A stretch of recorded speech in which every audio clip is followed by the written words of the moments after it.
সম্মানিত ভিউয়ার্স, বাংলাদেশের মানুষ আমরা মানে শান্তিপ্রিয় মানুষ।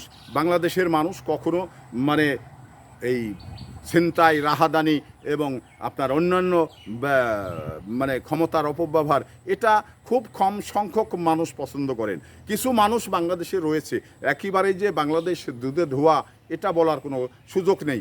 আছে কিছু মানুষ রয়েছে, কিন্তু পার্সেন্টে কম।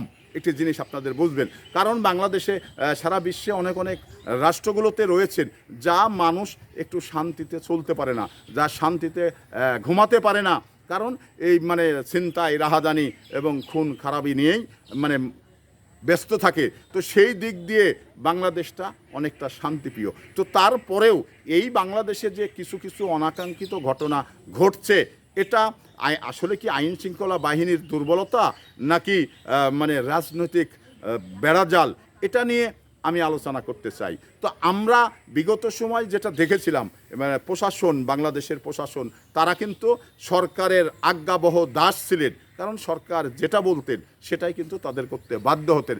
যদি সরকার বলে আজকে রাত হয়েছে, তখন যদি সরকার বলে দিন বলো, তাই বলতে হয়েছে, কারণ প্রশাসন জিম্মা ছিলেন, তারা মানে নিরপেক্ষ কথা বলতে পারতেন না। সেটা কিন্তু মানে আমরা বিগত 16 বছর দেখেছি। তো বর্তমান সময় এখন কিন্তু এই বাংলাদেশের জনবান্ধব একটি সরকার, জনগণের সরকার, কারণ পুলিশের বাক স্বাধীনতা ফিরে পেয়েছেন।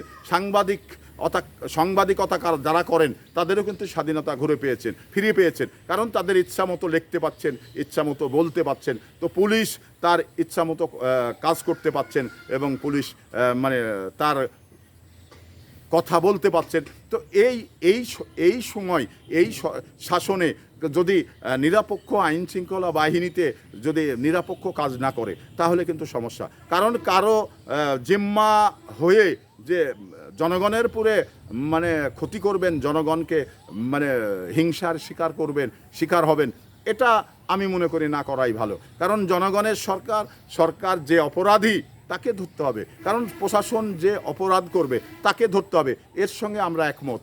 অপরাধীর কাছে আমাদের কিন্তু ভিন্ন মত নেই। তো সে জায়গা থেকে আমরা মানে নিরপরাধ মানুষ রাজনৈতিকভাবে হেউ করার জন্যে অনেকে কি ধরে মানে জেলে দেওয়া হয়। পুলিশ মানে সরকারের দুর্বলতার সুযোগে পুলিশ কিন্তু ব্যবসা করেছে, বিগত সময় কিন্তু ব্যবসা করেছে। কি ব্যবসা?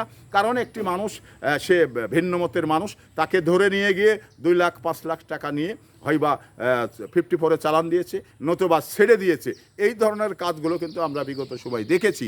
তো এটা যেন বাংলাদেশে আর না হয়, কারণ বাংলাদেশে জনবান্ধব একটি সরকার অবস্থিত রয়েছে। তো সেই সরকার মানে হিংসায় পরিপূর্ণ না হয়ে মানে নিরপেক্ষ কাজ করার মানে আহ্বান জানাই।